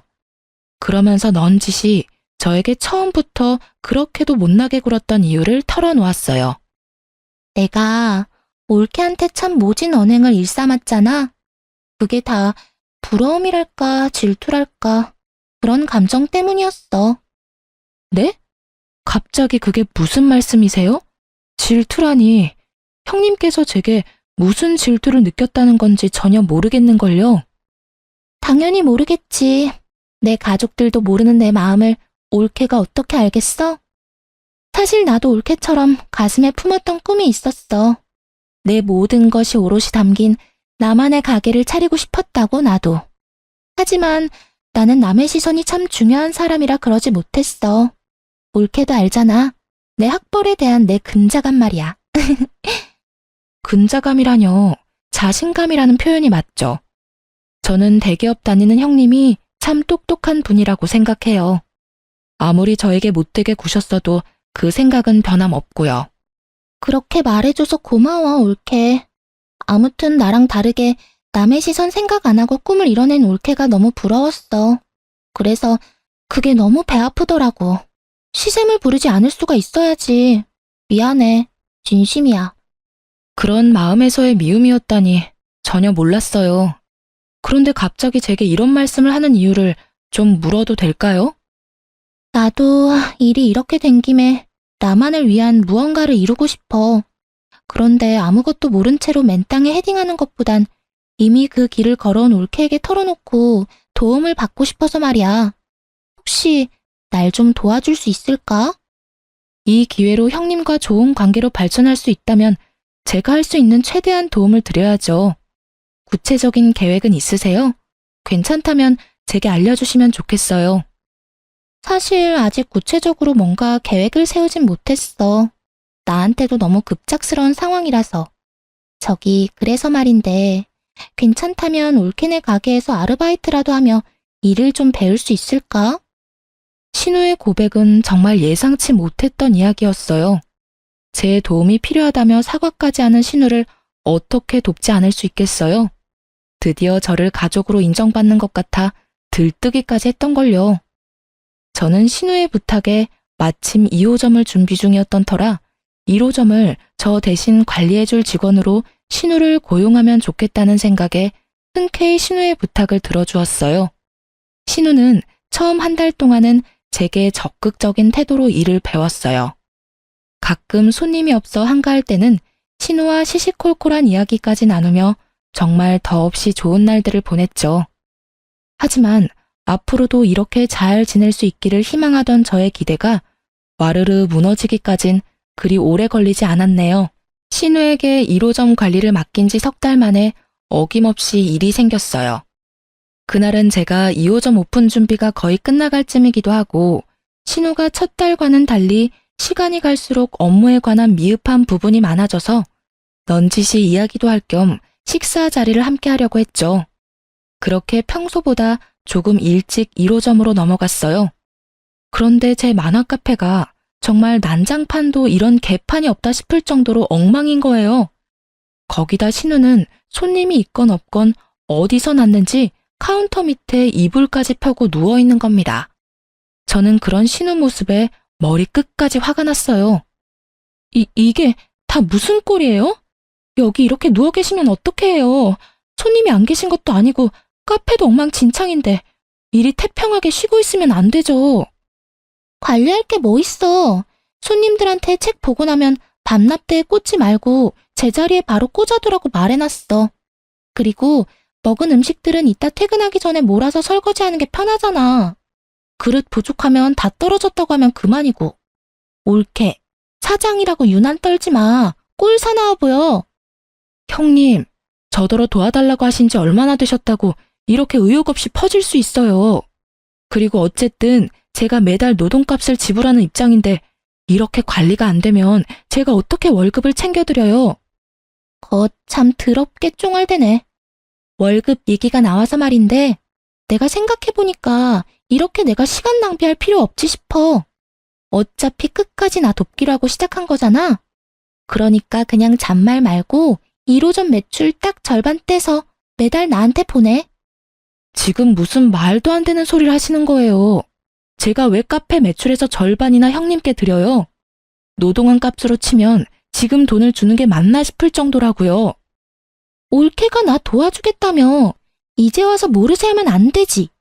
계속 주라는 것도 아니고 내가 당장 하고 싶은 게 생겼거든? 그게 자리 잡기 전까지 자금이 필요할 거 아니야. 그러니까 나 이렇게 부려먹으면서 돕는 척 말고 그냥 돈으로 편하게 도와주라고. 형님이 제 자식이라도 돼요? 아니, 자식도 그렇게 거저먹으려고는 안 하죠. 어떻게 그런 뻔뻔한 요구를 할 수 있는지 황당할 뿐이네요. 오늘까지 근무하신 거 계산해서 입금해 드릴 테니까 내일부턴 나오실 필요 없어요. 그리고 형님 말한 것처럼 할 생각도 없으니 꿈도 꾸지 마세요. 매출 절반 상납하는 게 뭐 어려운 일이라고 또 사람 승질을 건드려? 허드렛 일 투성이인 이 일을 내가 왜 해야 하는데? 가치도 없는 이 거지 같은 일을 왜? 네가 그럼 그렇지. 니까지 것이 뭘 얼마나 위대한 일을 했겠어? 다음 달부터 매달 총 매출의 반 나한테 상납해. 돕겠다고 입 밖으로 말을 뱉었으면 찍소리 말고 내가 시키는 대로 해. 저는 끝까지 단호하게 그럴 수는 없다고 거절했어요. 그리고 다시는 제 카페에 발도 들일 생각 말하고 딱 잘랐고요. 그런데 그때부터 신우는 내게 돈을 맡겨놓기라도 한 사람처럼 매일같이 저를 찾아와서는 돈 타령을 하며 저를 볶아댔어요. 정말 이렇게까지 더럽게 얽힌 인연이 있을까 싶을 정도로 징글징글 하더라고요. 돈 타령만 했으면 나았을까요? 신우는 나중에는 제게 말이 안 통한다며 매출의 절반을 떼서 보내지 않으면 제 만화 카페를 당장이라도 문 닫게 만들어버리겠다며 협박까지 일삼았어요. 그리고 형님이 제 카페에서 잘린 지 딱 한 달 되던 날, 저는 당연히 상납하지 않았고 신우가 또 찾아왔어요. 제 카페에 들어와서는 책꽂이에 꽂혀있던 책을 모두 끄집어내고 인기 있는 책들은 다 찢어버리고 가게의 모든 물건을 파손해댔어요. 폐악질도 이런 폐악질이 없다고 느낄 정도로 그 짧은 시간에 카페 내부를 난장판으로 만들더라고요. 힘이 어찌나 센지 아무리 뜯어 말려도 말려지지도 않았고요. 어쩌다 이런 일까지 겪게 된 걸까요? 제 꿈을, 제 모든 걸 신우는 그렇게 짓밟았습니다. 저는 통제되지 않는 신우를 신고했어요.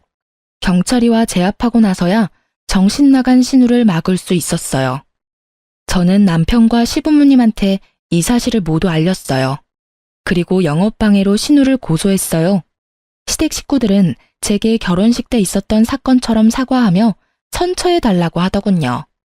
시모는 자기가 전부 변상할 테니까 가족끼리 일 크게 만들지 말라는 말까지 했고요. 저는 그런 시모에게 제가 가족이 맞긴 하냐고 따져 물었어요.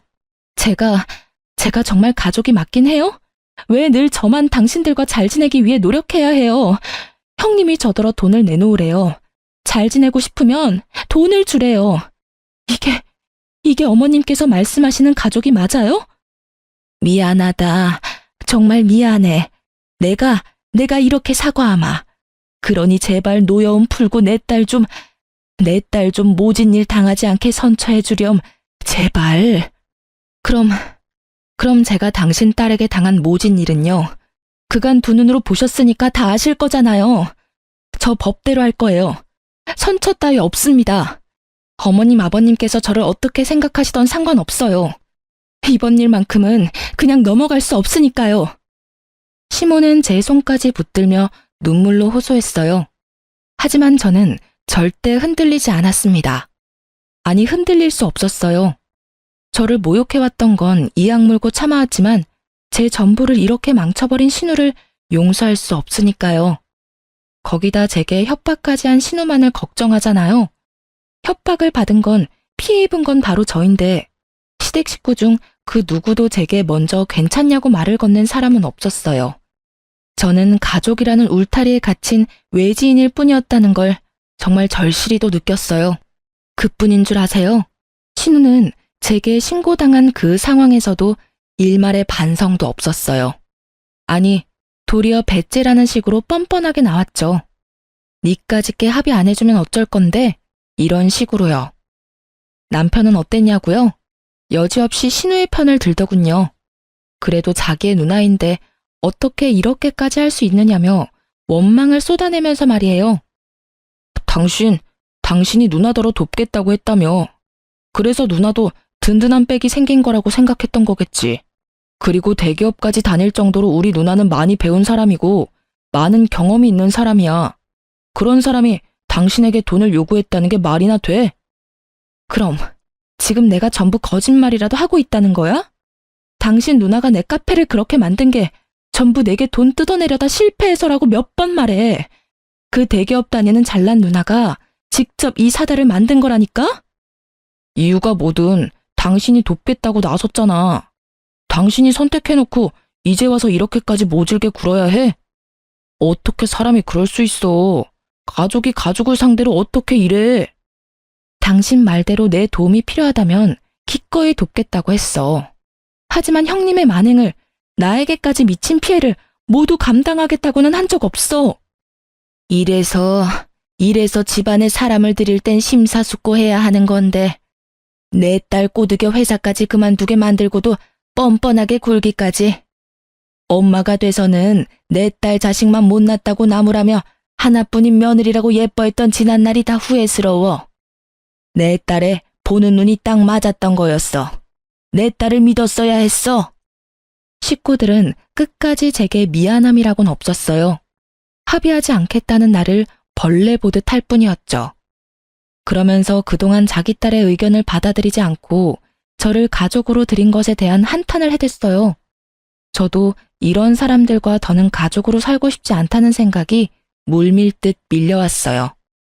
그래서 남편에게 그 자리에서 이혼을 요구했습니다. 우리의 관계 속에서 남는 건 미움뿐이었으니까요. 그런데 참 웃긴 건 남편도 자기 가족을 건드렸다며 저를 상대로 소송을 걸겠다고 소리치더군요. 남편의 말을 듣는데 아무리 물러터진 저라도 어떻게 참고 고분고분 있을 수 있겠어요. 이혼 이야기를 막 꺼냈을 때만 해도 합의 이혼으로 깔끔하고도 간결하게 관계를 정리하고 싶었지만 그 마음마저도 사라졌고 곧장 소송을 걸었어요. 물론 그 후로 신우와 관련된 사건 신고에 남편과의 이혼 소송까지 법적 다툼으로 미칠 노릇이었어요. 거기다 신우로 인한 제 카페에 큰 손실까지 감당하며 다시 처음부터 시작하는 마음으로 임하다 보니 힘든 날의 연속이라고 해도 과언이 아닐 정도였죠. 그 와중에 시부모님은 그렇게도 저를 찾아와 악담을 퍼부어댔어요. 시부는 저더러 만화 가게나 하는 못 배운 것이라며 신우와 똑같은 말로 저를 무시해댔고 시모는 저더러 야살스럽다는 말까지 하더군요. 이제야 결혼 전 저에게 강단 있다는 말을 했던 시부모의 본심을 알게 되었어요. 가방끈 짧아도 사업 능력이 좋은 것 같아 나중에 큰 쓸모가 있겠거니 했더니 우리 뒤통수를 칠 줄이야. 예쁘다 예쁘다 하며 지내주니까 진짜 네가 뭐라도 된 것 같았냐? 정말 생각하면 할수록 우라가 치밀어. 알아? 제발 저 좀 찾아오지 마세요. 진절머리가 나서 미치겠다고요. 그리고 저를 이용해 먹으려고 했다는 그 불쾌한 말도 집어치우시고요. 이렇게 되바라진 애라는 걸 진작 알았더라면 내가 고분고분하게 결혼 승낙을 하진 않았을 거야. 모든 게 제 탓인 것처럼 그렇게 말씀하지 마세요. 어머님 아버님께서 자식 교육을 그따위로 시켜서 이런 상황에까지 이르게 된 거잖아요. 그러니까 제발 저 좀 내버려 두세요. 이혼 소송 중에 적당히 좀 하시란 말이에요. 그래, 네가 이제야 본 모습을 보이는구나. 이 악독한 것. 내가 이런 네 두 얼굴에 속았어. 참한 모습으로 평생 우리 가족 뒷받침이나 되어주었으면 좋았을 텐데 이게 무슨 날벼락이냔 말이야. 그 배려심 깊던 시모는 더는 찾을 수 없었어요. 아니, 그동안 속내를 숨기고 연기를 잘해오던 시모가 없어진 거죠. 신우가 저를 이용해 자신의 살해사욕을 채우려던 것처럼 그 엄마의 그 딸이라고 시모도 다른 방향으로 신우와 같은 마음을 가지고 있다는 걸 제대로 느꼈네요.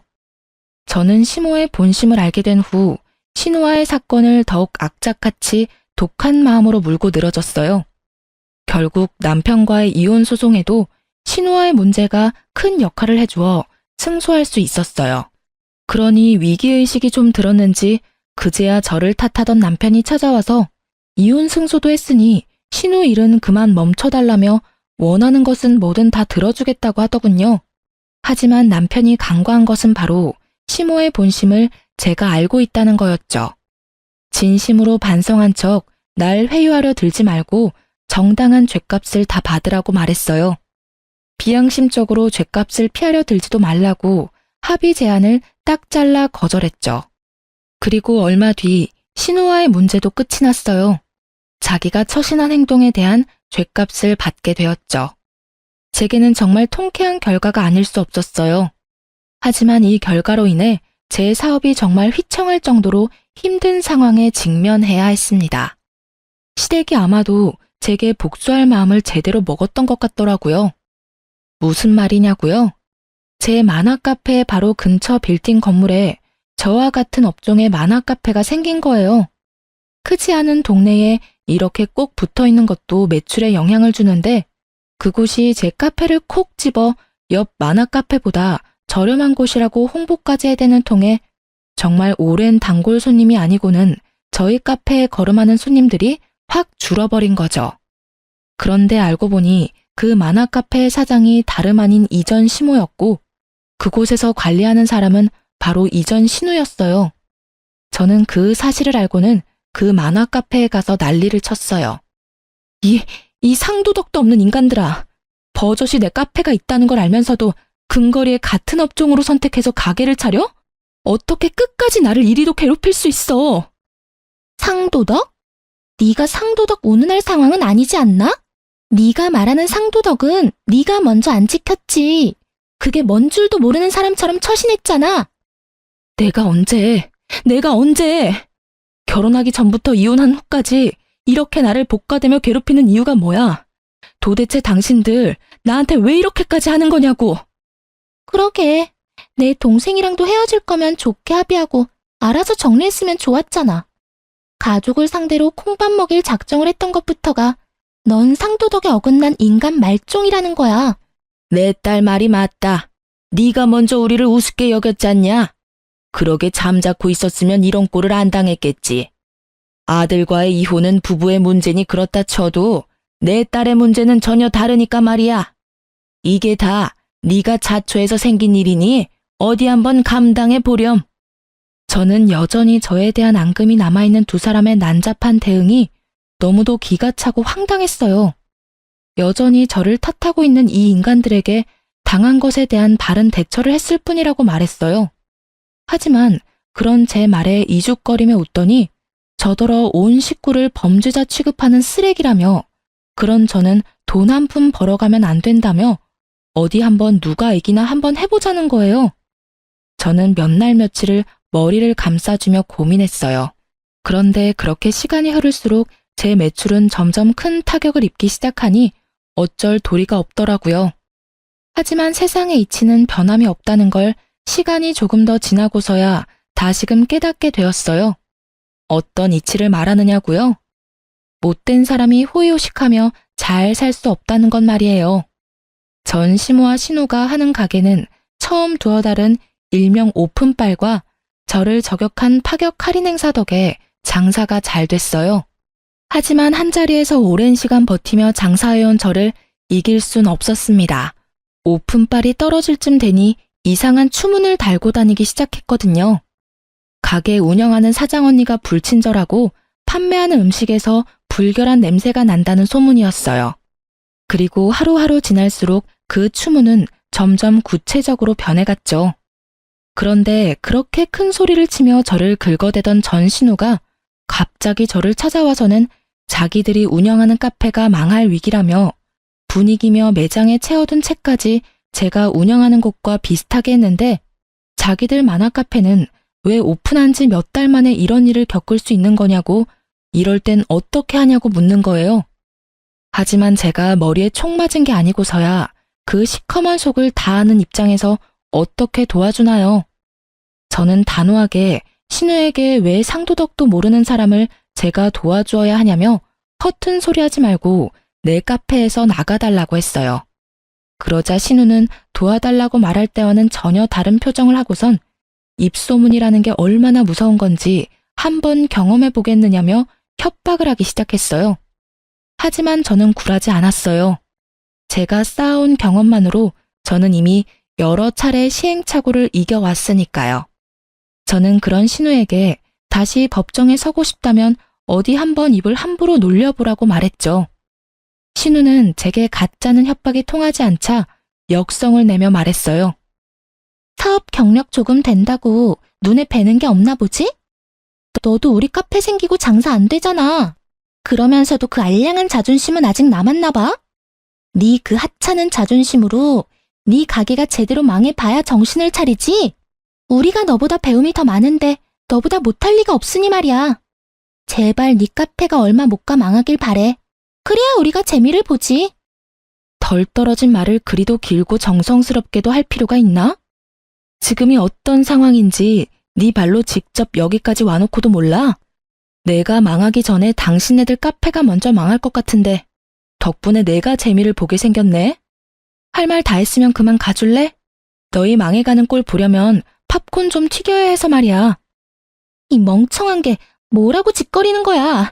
너 두고 봐. 내가 가만히 두나 보라고. 네가 언제까지 이렇게 큰 소리나 칠 수 있을지 말이야. 두고 볼 것도 없는 게 까불지 마. 그리고 이제 우리 완전 남남인데 예의 좀 갖춰. 나이 차이도 나는 윗사람한테 눈 그만 부라리고. 제 말에 씩씩대며 돌아갔어요. 그리고 그로부터 한 달 뒤 두 사람은 제게와 무릎을 꿇었습니다.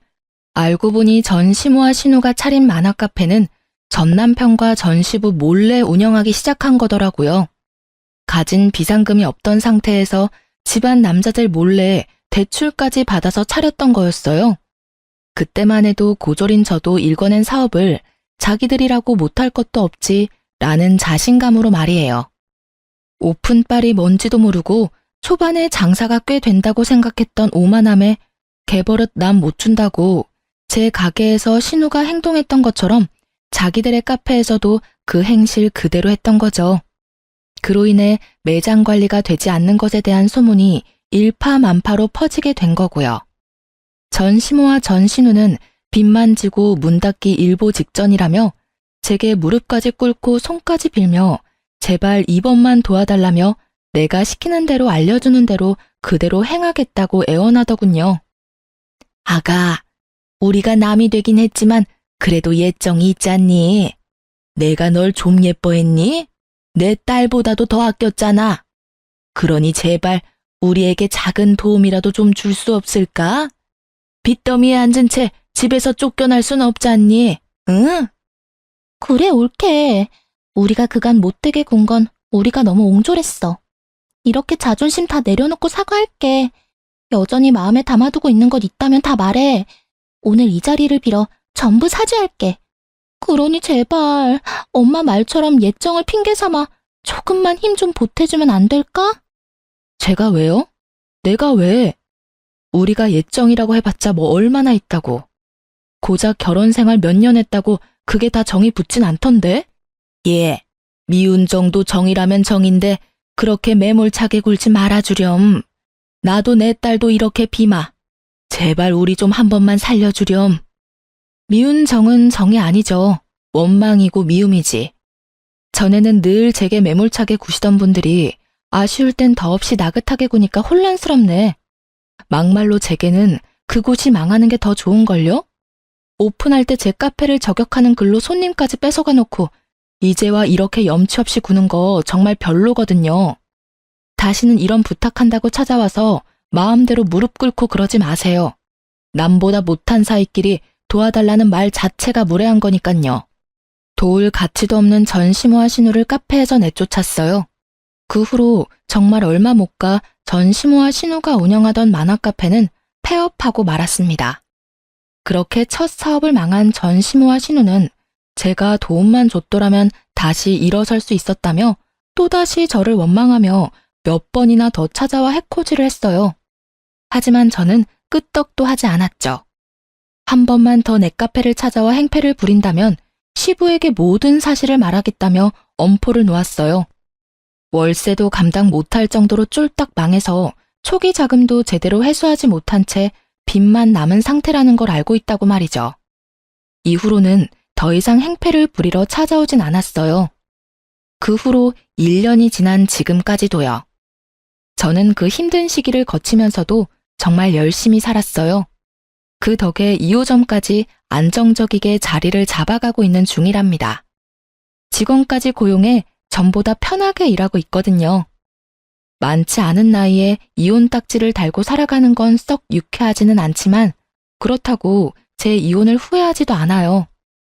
이혼이라는 제도를 택한 건 제가 했던 수많은 선택 중에 손에 꼽을 만큼 잘한 선택이라고 여기니까요. 지금은 제가 좋아하는 걸 직업으로 삼고 또 이걸 이만큼 성공적으로 이뤘다는 것이 그저 자랑스러울 뿐이며 앞으로의 제 미래가 기대되거든요. 이제 제 곁에 남아있는 사람이 선하고 좋은 사람들만 남았다는 사실이 저에겐 큰 힘이 되거든요. 그 사람들에게만 오롯이 베풀며 살아가면 된다는 것이 더할 나위 없이 마음 편한 일이에요. 제 부모님께서는 짧은 결혼 생활을 끝마치고 다시 싱글이 된 저를 처음엔 많이 안타까워하셨어요. 하지만 제 선택을 인정해 주셨고 열심히 살아가고 있는 제 모습을 보며 늘 흐뭇해 하시네요. 아직도 저는 청춘이기에 앞으로도 많은 선택의 기로에 놓이겠죠. 부디 그 수많은 선택이 제 삶을 더욱 의미 있게 채워갈 수 있는 행운으로 가득하길 바라며 제 짧고도 파란만장했던 이야기를 마칩니다. 부디 제 사연이 시청자분께 재미를 선사했기를 바랍니다. 감사합니다.